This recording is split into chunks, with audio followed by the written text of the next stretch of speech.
तो आज हांसी के जो विधायक है विनोद भाना जी, वो हांसी की नई सब्जी मंडी में पहुंचे थे। सर पहले तो कैसा रहा, लोगों से मिले आप, इतनी जनता मौजूद थी? आप खुद प्रत्यक्षदर्शी हैं। जो कुछ जितनी भीड़ थी और जिस तरह से भीड़ ने स्वागत किया और उसके आपने खुद अपनी आंखों से देखा है। मैं समझता हूं कि सारी भीड़ जहां स्वागत के लिए लोग आए वहां उन्होंने अपनी छोटी मोटी कोई समस्या थी और जो काम हुए हैं शहर में पिछले 3 साढ़े 3 साल में वो भी उन्होंने बताए और मैंने भी अपने मुंह से भी बताया कि भी इतने काम हुए हैं और निश्चित तौर पे आने वाले समय में और ज़्यादा काम होंगे। आज हम एक वायदा करके आए थे जनता के बीच में जब हम 2019 का चुनाव लड़े थे कि हांसी शहर को एक सुंदर शहर बनाएंगे।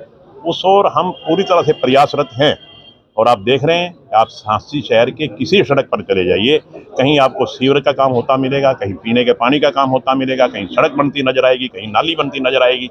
आज हांसी शहर में चारों ओर विकास के कार्य जोर शोर से चल रहे हैं और मैं अपने वायदे के अनुरूप ये कह सकता हूं कि आने वाले 1 साल में हांसी शहर एक साफ सुथरा और सुंदर शहर होगा। तो अमित शाह जी जब गोहाना आए थे तो सारे विधायकों को ये बोलकर गए थे कि चुनाव की तैयारी कर लीजिए, तो आपकी चुनाव की तैयारी किस तरीके से चल रही है? ऐसे मैडम, हम तो जिस दिन चुनाव पहले वाला चुनाव जीतते हैं ना, अगले दिन ही अगले चुनाव की तैयारी में शुरू हो जाते हैं। अगले 5 साल की तैयारी उसी दिन से शुरू कर देते हैं जिस दिन हमारी काउंटिंग होती है और रिजल्ट आता है और हम चुनाव जीतते हैं।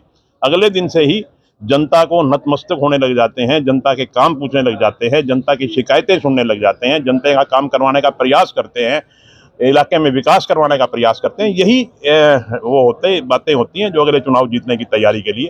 तो हम लगातार प्रयासरत रहते हैं कि जनता के बीच में रहें, जनता के विकास कार्य करवाएं ताकि अगले चुनाव में भी हमारे को फिर जनता आशीर्वाद। सब्जी मंडी पहुंचे भाना साहब, किस तरह की आड़तियों की समस्या सुनने को मिली है? ऐसा है, अभी कोई विशेष समस्या इनकी एक है कि जिनकी 20 दुकानें जो रद्द हो गई उसके बारे में इन्होंने बताया है और मैं निश्चित तौर पे कानून के अनुसार, जो भी कानून के अनुसार होगा वो इनकी जो फेवर में बात जाएगी। हम ये जो इनका आवंटन रद्द हुआ है, जो रिजर्व प्राइस से इन्होंने रद्द किया है, उसको हम दिलवाने का काम करेंगे। सर सिविल हॉस्पिटल से कंप्लेन आ रही थी कि कोई भी मेडिकल फैसिलिटीज के लिए जब कोई सिविल हॉस्पिटल जाता है तो उसे तुरंत ही हिसार रेफर कर दिया जाता है, तो हांसी में कब इतनी मेडिकल फैसिलिटीज आएंगी कि यहीं पर हर कोई इलाज करा सके? हम इसको, हमारे यहाँ 50 बेड का हॉस्पिटल है, हम प्रयासरत हैं कि ये 50 की बजाय 100 बेड का अस्पताल हो जाए। तो निश्चित तौर पे जिस दिन 100 बेड का अस्पताल हो जाएगा उस दिन हमें हिसार की ओर मुंह नहीं करना पड़ेगा, हमारी सारी की सारी प्रॉब्लम का समाधान यही हो जाएगा। सर शहर में जगह जगह गंदगी के बड़े ढेर लग रहे हैं, सिविल हॉस्पिटल के नजदीक भी है और मलिक हॉस्पिटल की तरफ से मुड़ते हैं वहाँ भी काफी। आप 1-2 फोटो खींच के भेज देना, उससे अगले दिन आपको गंदगी नजर नहीं आएगी।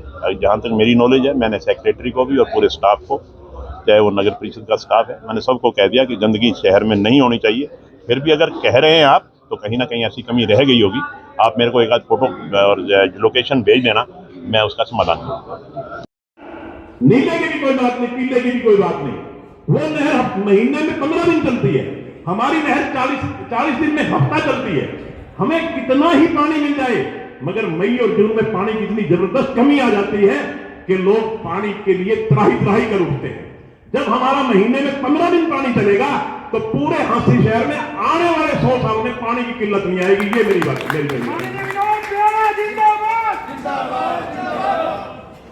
मेरा कहने का मतलब ये है, हमारी सोच। आज देखिए हांसी शहर में कौन सी ऐसी गली है, कौन सी ऐसी सड़क है जहां पे काम ना हो रहे।